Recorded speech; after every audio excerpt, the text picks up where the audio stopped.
नमस्कार दोस्तों। राजस्थान की लाखों बेटियों के लिए आई है एक ऐतिहासिक खुशखबरी। अब सरकार देगी आपकी बेटी को पूरे 1.5 लाख रुपए। और सबसे बड़ी बात, यह लाभ लेने के लिए अब आपको न जाति देखनी है, न धर्म और न ही परिवार की आय सीमा। यानी गरीब अमीर सभी की बेटियों को यह लाभ मिलेगा। यह है लाडो प्रोत्साहन योजना का सबसे बड़ा अपडेट।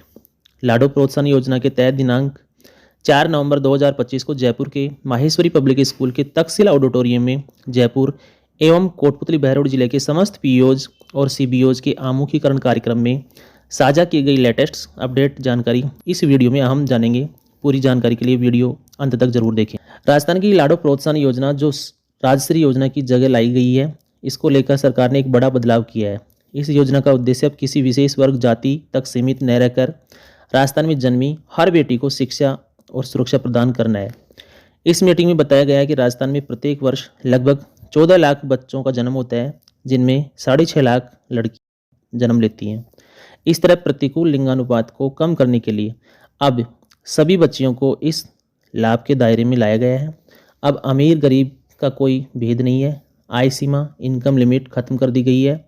किसी भी जाति या धर्म की बेटी को लाभ मिलेगा। योजना में बेटी को जन्म से लेकर स्नातक ग्रेजुएशन तक कुल 1,50,000 रुपये 7 किस्तों में जारी किए जाएंगे। यह योजना 1 अगस्त 2024 से प्रारंभ की गई है। 30 जुलाई 2024 या उससे पूर्व जन्मी सभी बालिकाओं को राजश्री योजना का लाभ मिलेगा। 1 जून 2016 के बाद जन्मी बालिकाओं को 1.5 लाख रुपए के अनुसार भुगतान मिलेगा। योजना के 7 चरणों में स्कूल तीसरे चरण से जुड़ेंगी। पहली 2 किस्तें बच्ची के जन्म स्थान अस्पताल प्रशासन जारी करेगा। अब आते हैं उस सवाल पर जो सबसे ज़्यादा पूछा जा रहा है, क्या परिवार की तीसरी या चौथी या इसके बाद जन्मी और बेटियों को भी लाभ मिलेगा? जी हाँ। पहले ये लाभ मुख्य रूप से 2 बेटियों तक ही सीमित रखा गया था ताकि परिवार नियोजन को प्रोत्साहन मिले, लेकिन लिंगानुपात की नकारात्मक वृद्धि को रोकने के लिए अब सभी बेटियों को लाभ मिलेगा। जुड़वा बेटियों की स्थिति में प्रत्येक बेटी को 1.5 लाख रुपये अर्थात दोनों बेटियों को 3 लाख रुपये मिलेंगे। ट्विंस को 3 लाख रुपये मिलेंगे, बशर्ते प्रत्येक बेटी का PCTS नंबर अलग अलग जारी किया गया हो। कई बार एक ही PCTS नंबर जारी हो जाता है तो एक ही बेटी को ये लाभ मिलता है। ऐसी स्थिति में अभिभावक को चाहिए कि वो अस्पताल प्रशासन के पास जाएं और दोनों बेटियों के लिए अलग अलग PCTS नंबर जारी करवाएं। अब जानते हैं कि PCTS नंबर क्या है। PCTS का फुल फॉर्म है pregnancy child trekking and health service management system. ये नंबर गर्भवती माता के ममता कार्ड पर लिखा होता है। PCTS नंबर की जानकारी मिसप्लेस हो गई हो तो आधार या जनाधार नंबर से सर्च की जा सकती है। PCTS नंबर के साथ बैंक डिटेल सही हो, इसके लिए डिलीवरी के वक्त अस्पताल प्रशासन को प्रसूता के बैंक पासबुक की छाया प्रति उपलब्ध करवाई जानी चाहिए।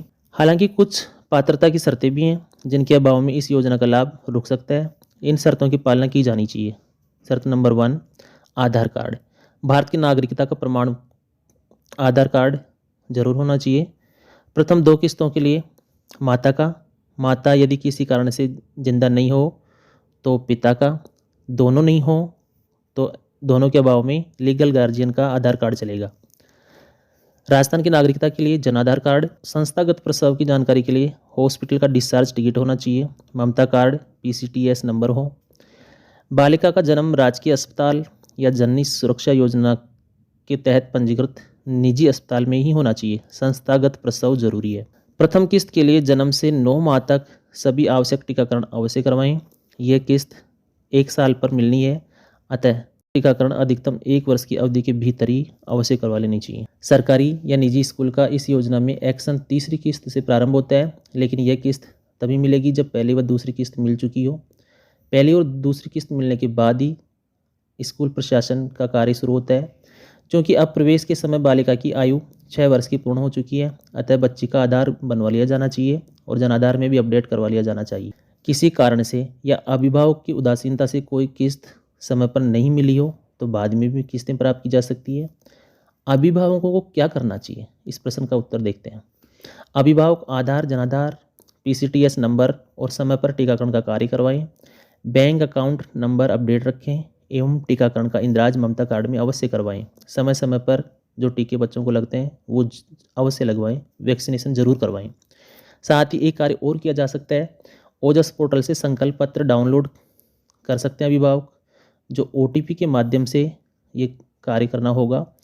OTP के माध्यम से ओजस पोर्टल से एक संकल्प पत्र डाउनलोड करना चाहिए। हालांकि इसके अभाव में भी आर्थिक लाभ रोका नहीं जाएगा। अभिभावकों को योजना का लाभ लेने के लिए ना ई मित्र के पास जाना है, ना ही कोई आवेदन करना है। संबंधित विभाग स्वतः DBT का कार्य करेगा। DBT डायरेक्ट बेनिफिट की जो स्कीम होती है, सीधे लाभार्थी के खाते में राशि हस्तांतरित की जाएगी। किस्तें और भुगतान का तरीका। पहली किस्त बच्चे के जन्म लेते ही मिलेगी, 2500 रुपये की किस्त होगी, ये 2500 रुपये मिलेंगे। दूसरी किस्त 2500 रुपये की होगी, जो टीकाकरण का सर्टिफिकेट मिलने पर ये राशि दी जाएगी। टीकाकरण 0 से लेकर 9 महीने की आयु तक कंप्लीट करवा लेनी चाहिए, अनिवार्य टीकाकरण है। 9 माह तक यदि ये टीकाकरण नहीं होता है तो इसकी अधिकतम सीमा 1 साल तक है, उससे पहले पहले करवा लें, तब 1 साल की बच्ची जैसी हो जाएगी। दूसरी किस्त की राशि मिलेगी 2500 रुपये। तीसरी किस्त कक्षा 1 में प्रवेश लेने पर 4000 रुपये मिलती है। सरकारी या मान्यता प्राप्त निजी स्कूल में प्रवेश लेने पर ही ये राशि दी जाएगी। चौथी किस्त कक्षा 6 में प्रवेश लेने पर शिक्षा जारी रखने के लिए प्रोत्साहन के रूप में 5000 रुपये के रूप में मिलती है। पाँचवीं किस्त कक्षा 10 में प्रवेश पर बोर्ड परीक्षा के लिए बड़ी मदद हेतु 11000 रुपये दिए जाते हैं। छठी किस्त कक्षा 12 में प्रवेश पर 25000 रुपये के रूप में मिलेगी उच्च शिक्षा की शुरुआत के लिए। सातवीं किस्त स्नातक उत्तीर्ण करने और 21 वर्ष पूर्ण होने पर 1 लाख रुपये के रूप में मेजर किस्त यस मिलेगी, जो सीधे ही बेटे के खाते में जाएगी। शुरुआती 6 किस्तें माता के बैंक खाते में या जनाधार से लिंक बैंक अकाउंट में जमा होगी। ध्यान दें, ये पूरा पैसा DBT के माध्यम से सीधे बैंक खाते में जमा किया जाएगा। पहली दोनों किस्तें चिकित्सा और हॉस्पिटल प्रशासन जारी करेगा। तीसरी से लेकर छठी किस्त शिक्षा विभाग और सातवीं किस्त उच्च शिक्षा विभाग जारी करेगा। इस योजना की अधिक जानकारी के लिए अपने जिले के महिला एवं बाल विकास विभाग WCD से संपर्क करें। ये योजना वाकई एक ऐतिहासिक कदम है। इस वीडियो को हर उस परिवार के साथ शेयर करें जिसकी बेटी राजस्थान में पैदा हुई है। चैनल को सब्सक्राइब करें ताकि इसी प्रकार की जानकारी आपसे छूट न जाए। जय हिंद, जय भारत।